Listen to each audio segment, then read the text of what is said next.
Russie pour attaquer des aéroports stratégiques russes. Alors quelque part, sur ce bateau, il y a peut-être des traces de l'envol de ces drones. C'est ce que les autorités françaises voudraient vérifier, mais le cadre légal, le droit de la mer fait que c'est très très compliqué à faire. Combien de temps va-t-il rester là? On peut voir d'ailleurs sur sa coque qu'il a un mouillage ici. Est-ce qu'il est son encre? Vous voyez, l'encre part vraiment à la verticale, donc il est certainement pas totalement au mouillage à l'heure actuelle. Oui, c'est pas facile à voir, l'image bouge en plus.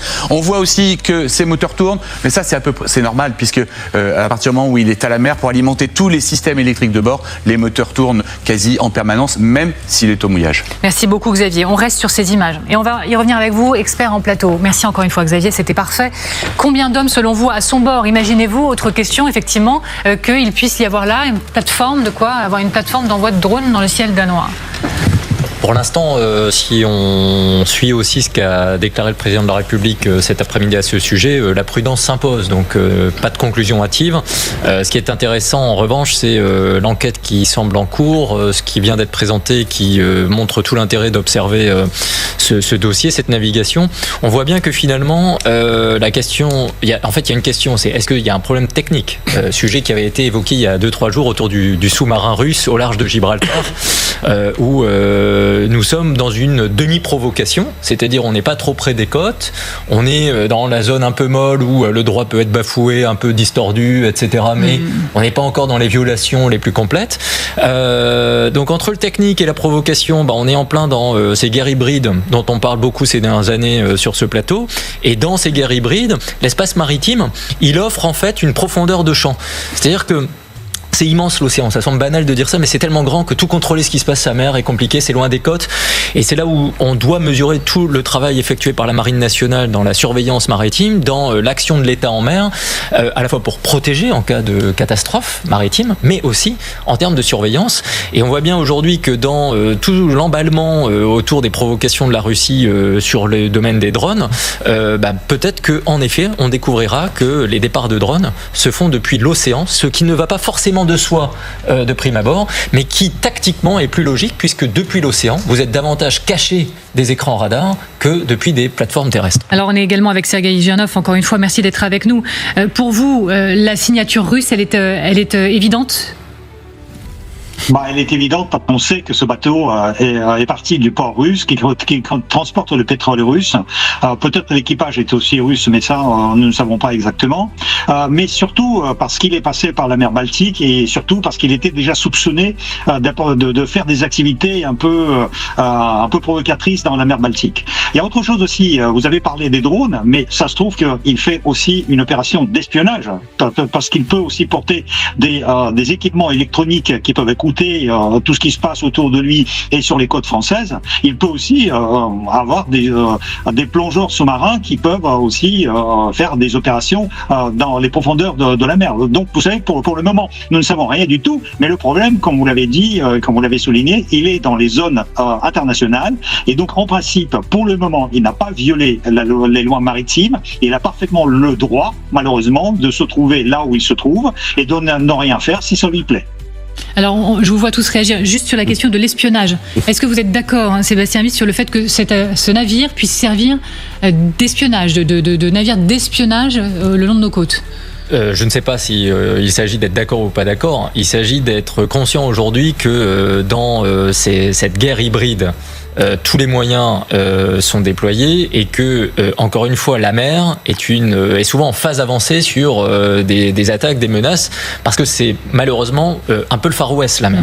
Et ça, je crois qu'il faut avoir conscience. C'est-à-dire que géopolitiquement, on a une nervosité du monde qui s'est accentuée d'abord sur mer ces dernières années avant d'être sur terre.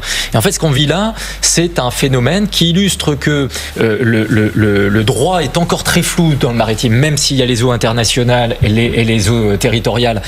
C'est tellement compliqué de surveiller les passages d'une zone à l'autre que, encore une fois, la Marine nationale fait ce qu'elle peut, mais on voit que l'océan immense, c'est un sujet. Est-ce qu'il y a de l'espionnage, du matériel technologique d'écoute ? Encore une fois, ce sous-marin au large de Gibraltar, je rappelle que c'était le même qu'on avait observé au large des côtes d'Armor françaises au mois de juin, qu'un chalutier avait repéré, que la Royal Navy avait ensuite, courant juillet, dans la Manche, un peu éconduit. Il était sur sa route vers la Méditerranée. Il était dans ses routes. Et en même temps, il était dans ses routes. Donc, est-ce qu'encore une fois, là, comme pour le sous-marin, il s'agit aussi de dire aux Européens coucou, on est là, on est capable de se rapprocher, on a différents joujoux en mer, et dans ces joujoux en mer, on a quand même, dans l'affaire du pétrolier, notre ambiguïté à nous.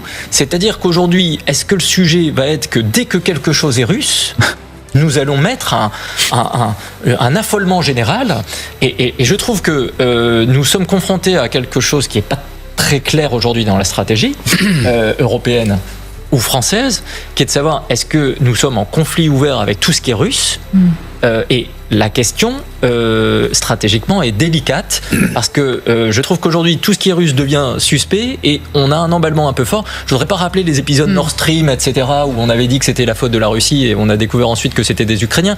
Mais soyons prudents. Alors, l'appel à la prudence, on le relaie bien évidemment, on n'a pas tous les éléments clés. C'est juste qu'on s'est demandé s'il y avait quand même des précédents, se demandant si on était là sur une idée un peu fantasque et isolée. On a lu qu'en Allemagne, il y avait un navire de la flotte fantôme qui avait déjà été soupçonné d'avoir servi précisément de base de lancement pour des drones observés près d'infrastructures stratégiques. Colonel, je rappelle encore une fois que vous êtes ancien colonel des troupes de marine. Pour vous, est-ce que, pour faire simple, vous dites attention, on descend de quelques degrés, stop au fantasme, ou clairement, on est déjà dans l'acte d'intimidation, voire l'acte offensif des Russes? Au-delà des troupes de marine, je gère un projet qui s'appelle l'Institut des hautes études fluviales et maritimes. Donc je travaille là-dessus depuis pas mal d'années. En fait, c'est un vrai sujet. Pourquoi ? Parce qu'en fait, ce bateau, il n'est pas dans l'illégalité. Il est dans les eaux internationales, il a le droit d'y être. Et là, le problème, c'est qu'on rentre dans une problématique qui s'appelle la compétence juridictionnelle du droit de la mer. C'est qu'est-ce qu'on peut faire à ce bateau ? On peut rien faire. Il y a que deux choses. On voit bien qu'aujourd'hui, le préfet maritime de Brest, il gère un double problème. Le bateau n'a pas obtempéré, c'est-à-dire qu'il répond pas aux questions qu'on lui pose, où vous allez, etc. Il répond pas. C'est comme le MiG-31, il répond pas. Et la deuxième chose, c'est le pavillon. Le problème du pavillon est fondamental parce qu'en fait, si on veut agir sur ce bateau, il faut que le pavillon, qui est le propriétaire de ce bateau, donne l'autorisation d'y aller. Donc là, c'est le Bénin. Le problème, si demain matin le Bénin dit OK, vous pouvez y aller, peut-être qu'entre-temps ils auront changé parce que c'est pavillon du Panama. Ces bateaux changent sans arrêt de pavillon et il sera peut-être panaméen. Donc le problème, on pourra pas y aller parce qu'encore une fois, c'est comme une ambassade. Une ambassade, on peut pas y aller tous les matins. Et ben c'est la même chose. C'est le droit international fait que ce bateau aujourd'hui il est béninois et on peut pas y aller s'il a pas, s'il est pas rentré dans le cadre d'une juridiction. Mais là, il y a un point très important. On peut y aller à deux conditions. La première, s'il y a un trafic de drogue avéré, et la deuxième, si un exemple, s'il se met à dégazer. Et si on rentre dans le cadre de la lutte contre la piraterie écologique, pour faire court. Et ça existe. Autrement, pareil, même question. Vous estimez qu'on est dans une forme de surréaction ou clairement la tension monte d'un cran avec des navires qui se rapprochent dangereusement de nos côtes, Lucas, avec des questions maintenant d'espionnage que Sergueï par exemple a mis sur la table, etc. Non, on est dans une ambiguïté des deux côtés. C'est-à-dire que les Russes jouent à l'ambiguïté avec cette flotte de navires fantômes et particulièrement en l'espèce ce bateau qui est au large de Saint-Nazaire, et ils jouent sur cette ambiguïté parce que on voit ces images exceptionnelles que vous avez pu tourner. Ça fait 244 mètres de long ce bateau. On ne sait pas combien de marins dessus. Peut-être peu. Il y a ça peut être combien ? Une dizaine ? Une quinzaine. Oui. Et on joue sur et tout le monde joue sur cette ambiguïté, y compris la marine française, parce que pour le dérouter ce bateau, pour lui signaler qu'on l'a vu, visiblement on était nous aussi à la limite de nos eaux. C'est-à-dire qu'on a joué nous aussi de cette ambiguïté en disant à ce bateau, vous répondez pas effectivement sur la radio, vous répondez pas à nos injonctions. Donc on l'a pas intercepté, on l'a poussé littéralement. On sait même pas si on l'a dérouté. En fait, c'est là où il y a toute une ambiguïté. On joue aussi de cette ambiguïté et tout le monde joue de cette ambiguïté des deux côtés. Mais là, ce qui a changé, c'est qu'on y répond. C'est-à-dire qu'à l'ambiguïté russe, qui envoie des navires un peu partout sur la planète et particulièrement dans les détroits européens pour montrer sa puissance et éventuellement alimenter ce soupçon d'espionnage, parce que rien ne dit à ce stade qui est effectivement de l'espionnage, ou des systèmes permettant de couper des câbles sous-marins comme c'est arrivé en mer Baltique. Oui, ça peut arriver sur ce genre de bateau. Il peut y avoir une cale secrète, rien ne le dit, mais ça alimente une forme de peur. La grosse différence, c'est que là, la marine française et les marines européennes, d'autres marines, mais là en l'espèce la marine française, dit maintenant ça suffit, on vous isole et on va regarder ce qu'il y a sur le bateau. Ça ne veut pas dire qu'on pourra le faire. C'est pour ça qu'on interroge dans ce grand dossier la question de la riposte. C'est très nouveau. Le fait d'avoir décidé effectivement maintenant de répondre, de riposter, c'est effectivement au centre de notre questionnement ce soir. Mais puisque vous émettez tous les appels à la prudence, à la réserve, effectivement, reposons les faits. Reposons les faits avec vous, Emma Barrier. Vous êtes en direct avec Borden Boulka depuis Saint-Nazaire. Que sait-on précisément de ce qui se passe au large derrière vous ? Bien factuellement, déjà, on peut recommencer par là. On sait que ce navire russe, il mesure 244 mètres de long et qu'il est connu pour naviguer sous le drapeau du Bénin, mais surtout connu pour naviguer sous des identités changeantes. Un coup, il s'appelle Pushpa ou Kiwala ou encore Boracay. Il serait parti donc de Russie il y a 10 jours et sur le papier, il était attendu en Inde d'ici 3 semaines. Sauf qu'il y a eu un contretemps puisque depuis samedi dernier, 27 septembre, il est donc immobilisé ici au large du port de Saint-Nazaire. Alors un patrouilleur a été envoyé en mer pour le surveiller jour et nuit. Et puis aujourd'hui, ici, Russie. Au parquet de Brest, une enquête a été ouverte pour défaut de documentation de la nationalité du pavillon du navire, mais aussi pour refus d'obtempérer. Et surtout, pourquoi il fait beaucoup parler, ce pétrolier ? Parce qu'il est soupçonné de faire partie de cette fameuse flotte fantôme qui avait été mise en place par la Russie depuis le début de la guerre en Ukraine pour contourner l'embargo sur le pétrole russe. Et il fait donc partie des sanctions de l'Union européenne et du Royaume-Uni. Et puis, très récemment, c'est le Danemark qui le soupçonne d'avoir servi de plateforme de lancement à tous les drones qui ont, à plusieurs reprises ces derniers jours, survolé le pays. La presse danoise, justement, qu'il avait suivi grâce à des traceurs, précise que ce pétrolier était justement présent dans les eaux danoises à chaque fois que des drones avaient survolé le Danemark. Merci pour les faits. Emma Barrier et Borden Boudka depuis Saint-Nazaire. Merci beaucoup à tous les deux. Sergueï Janov, on l'a dit, Lucas l'a mis sur la table il y a quelques instants. Cette fois, la France, en tout cas, elle dit on est là, on répond et puis on le fait savoir. En plus, du coup, c'est quoi ? C'est un bras de fer qui s'engage avec la Russie. Comment peut réagir la Russie après ça ? Oui, c'est un tout petit peu un bras de fer, mais il faut dédramatiser pour le moment. Bien évidemment, il ne se passe rien. Il n'a pas violé quoi que ce soit par rapport aux eaux territoriales françaises. La marine française, elle est là pour le contrôler. Donc, par rapport à ça, rassurons-nous. Il y a autre chose. Vous savez, il y a un côté positif à cette action qui est un peu provocatrice et même très provocatrice. C'est que, vous savez, il y a beaucoup de gens qui disaient « Oh, la guerre en Ukraine ne nous concerne pas, la Russie ne nous concerne pas, elle est loin à l'est, quelque part, à 3000 km de nous, de nos frontières. Les chars russes, on ne les verra pas de sitôt sur les Champs-Élysées. » Et on a oublié un tout petit peu que dans notre dos, il y a l'océan Antarctique, il y a l'océan Atlantique et il y a la Méditerranée. Et dans la Méditerranée et dans l'océan Atlantique, il y a beaucoup de bateaux, dont les bateaux russes. Et donc, à la limite, ce bateau nous rend service. En fait, c'est une vaccination, en quelque sorte. C'est quelque chose qui nous permet, en fait, d'être vigilants et de comprendre que le danger ne peut pas venir tout simplement de l'Est, parce que nous sommes protégés par l'Allemagne, la Pologne et d'autres pays qui sont devant nous et finalement l'Ukraine. Mais derrière nous, nous avons la mer et le danger peut venir de la mer. Alors, j'ai plus ma source, mais je lisais quelqu'un, Elisabeth Shepard-Selam, qui disait après tout, c'est le rappel que la première frontière directe avec la Russie pour la France, c'est la mer. Tout à fait. Et pour un certain nombre de pays européens, on oublie, notamment dans la mer Baltique, qui peut peut-être pas atteindre de la même façon des gens de manière terrestre, mais la mer va devenir, et depuis la guerre en Ukraine, un véritable enjeu où il va falloir être vigilant. Et ce qui est rassurant ici, c'est que sans être hystérique, sans une réaction, c'est une réaction vraiment pondérée, mais qui montre aussi qu'on a pris conscience de ce risque et de ce problème, et qu'aussi on travaille ensemble. On parle quand même des Danois, des Allemands, et maintenant c'est la France, donc on a conscience ensemble de cette menace. Alors, la flotte fantôme, il faut élargir le propos. Ce n'est pas que ce navire, là, au large de nos côtes, la flotte fantôme, c'est une menace qui, pour certains, hante et menace nos mers avec une ampleur toujours plus importante. On va tout poser ensemble, encore une fois, avec Xavier de Giacomoni. Xavier, ce matin, on lisait que la flotte fantôme russe serait passée de moins d'une centaine de navires en 2022 à 600 navires pour échapper aux sanctions. Et puis finalement, ce serait bien plus que ça encore. Peut-être 700, peut-être 800. Enfin, vous allez nous donner tous les chiffres là, Xavier. Ce serait au moins 800. Alors, pourquoi cette incertitude ? Parce qu'évidemment, c'est pas facile. Que sont ces pétroliers ? Ce sont des vieux bateaux, généralement, même si là, le Boracay, il est de 2007, ce qui fait un bateau relativement récent, finalement.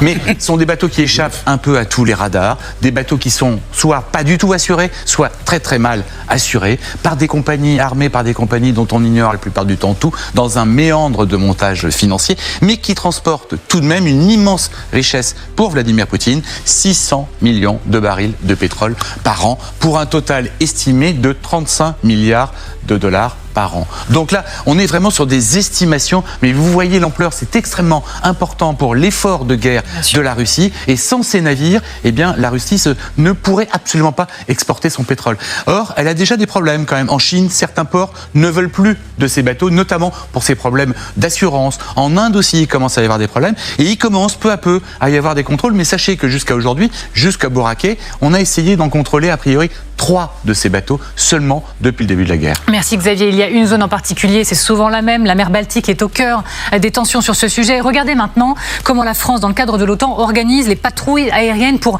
repérer et surveiller cette flotte fantôme russe grâce à un avion qui est capable de voir et d'entendre de très loin. Charlie Nurel avait pu embarquer à bord de l'un de ces avions, c'était en juin dernier. Regardez. L'Atlantique.